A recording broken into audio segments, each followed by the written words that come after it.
Well, today's our first annual meeting, so it's so nice to have everyone together in person. I think given the focus of this alliance is to really share ideas, to try and align a little bit on our thinking and our approach here as an industry. Coming together in person is awesome to be able to do that.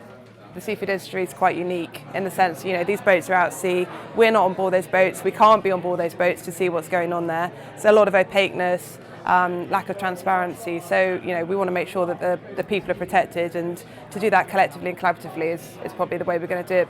It's the first time that we've all really come together as a group in the history of the organisation. The Alliance is really uniquely positioned to bring together different organisations who would traditionally be competing against each other, but in this situation are working together in order to drive progress, to drive continuous improvement, to really make an impact. It's great to get so many actors in the room, so many different stakeholders, from suppliers to us as retailers, and really hear from what industry can do to address the problems that are there, but also build for the future and to collaborate together. It's incredible today that we have so many retailers, buyers, etc., supply chain actors and the supply chain. So we're not having to go to each one individually to explain to them what worker-driven social responsibility is, what we're trying to do. It's really important for ITF's work around human rights due diligence to work with companies and work with retailers, and fora like this that have been put on by the Sea Alliance are really valuable. It's great for us to be able to present our work and what we do and what our expectations are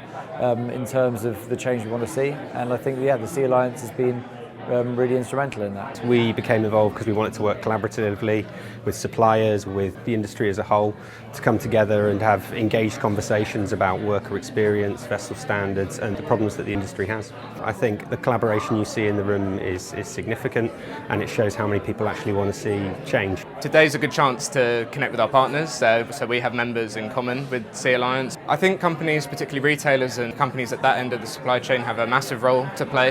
They have the most leverage, the most influence down the supply chain, so what they say matters. We were all sort of grappling with the same issues, I think, from a seafood industry perspective, which honestly made sense to sort of work on collectively. This wasn't something we wanted to be competitive about. We realised it's much better to align together, understand the issues that we're all trying to address, look at the different solutions available that are going to best address those issues, and see if we can kind of collectively drive progress. Human rights is a difficult and complex issue to tackle, and we recognise the importance and value of working in collaboration with other key stakeholders to tackle those risks. The Sea Alliance provides us with a safe space to discuss issues and work collaboratively to address them. Human rights are important in the seafood supply chain for our business because we want to do the right thing.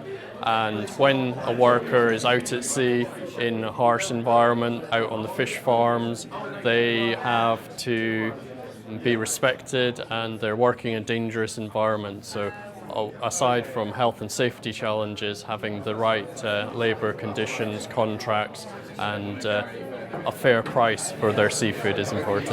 I think because the issues that we're talking about, they're really endemic, and it's not something that any of us can tackle on our own. If we're one retailer or we're one supplier, we can only do so much, but actually if we're a collective voice, we can have a lot more impact. So our ambition with working with the Sea Alliance is to deliver benefits to workers. We're seeking assurance that workers' rights are respected throughout our supply chains, and the Sea Alliance gives us a context through which to understand that and deliver those benefits to workers. It's been a great day.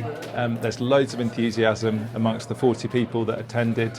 There's a recognition that there's a lot of work we need to do, but that we can achieve more by working together. People understand their responsibilities in this area and the critical role that companies can play in driving improvements in human rights and labour standards. So today's been a really good opportunity to reflect on progress and identify what the next steps we should take are.